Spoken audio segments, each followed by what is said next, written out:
Today, I tell you whether it's a good plan to invest in Randstad Belgium or not. Randstad is a Dutch employment agency and HR services company. In fact, the company is the largest in the world in its sector. First of all, I'm going to go over the company's ratios with you.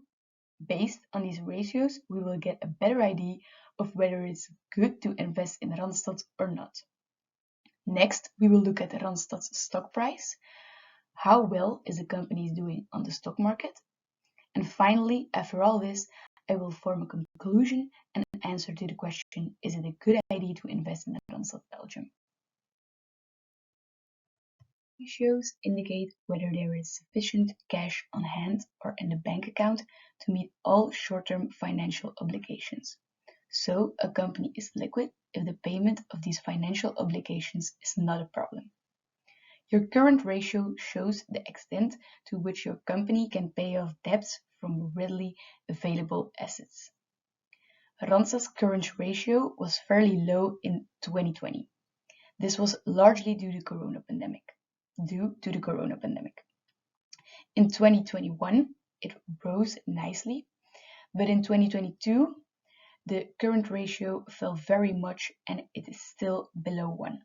This means that the current liabilities are greater than the current assets, so this is not so good here. Then we move on to the quick ratio. This shows whether your company is currently able to pay your creditors' claims.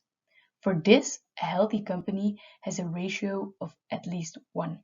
So again, the quick ratio is not so good. The difference between the quick and the current ratio is that the current ratio includes inventories, and the quick ratio is calculated including inventories.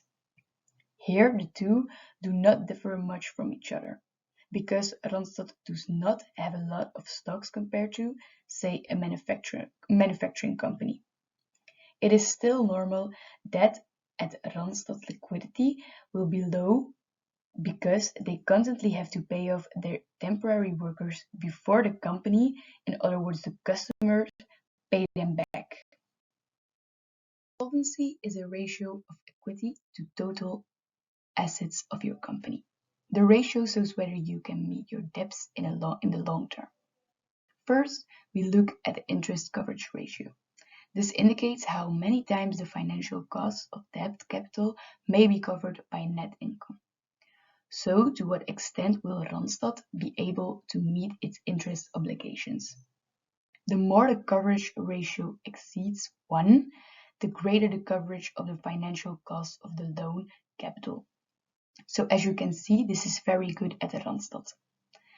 They can still compensate the shareholders. Enough is being raised. This has skyrocketed from the year 2022 to 2021. Again, after the corona pandemic, they have gone through massive growth. Now we look at the self-financing ratio. This solvency ratio assesses your company's degree of financial autonomy. If it's good, your debts are covered by your equity. This requires figures between 0.25 and 0.40. This is clearly the case at Randstad and has risen well over the years. Randstad has weathered another nice growth here. So this means that Randstad is financially independent. Profitability ratios indicate whether a company is sufficiently profitable and makes a sufficient profit on its assets. Thus, profitability indicates how much profit has been archived on the capital invested. The return on equity is the net income of an organization compared to the value of its equity. The higher the return on equity, the higher the profitability. As you can see, this is very good at Randstad again, with a huge increase back from the year 2020 to 2021, when it made 33 euros profit per 100 euros of the equity last year. Return on assets is an indicator of a company's profitability relative to total assets. The higher the return on assets, the better. As we can see, Randstad is a profitable company that has grown well over the last 3 years. The net profit margin is the amount that remains once you have also deducted all indirect operating costs and financing costs from turnover. To know whether the net profit margin is right is difficult. For example, a supermarket may score reasonably well with a net profit margin to sales of 1%, while in the luxury sector, a good year yields 80%. The general rule of thumb is that a net profit margin of 10% is average, a margin of 20% or higher is good, and a margin of 5% is low. But as I said earlier, this therefore depends on sector to sector. At Randstad, the net profit margin is good. They score, as you can see, better than a competitor Adecco. Again, the company has weathered a nice growth after the corona pandemic. At Randstad Belgium's stock price. For the moment, this is 51.82 euros.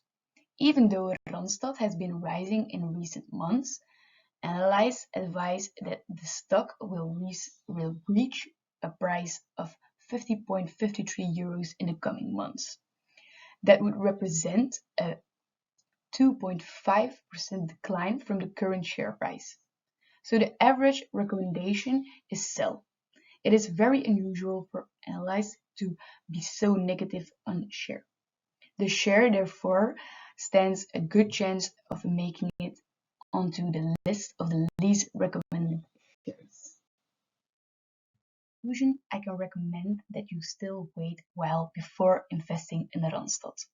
As you can see from the ratios, Randstad had a down year in 2020 due to Corona. They endured a nice growth, but still it is not the most advantageous company to invest in right now.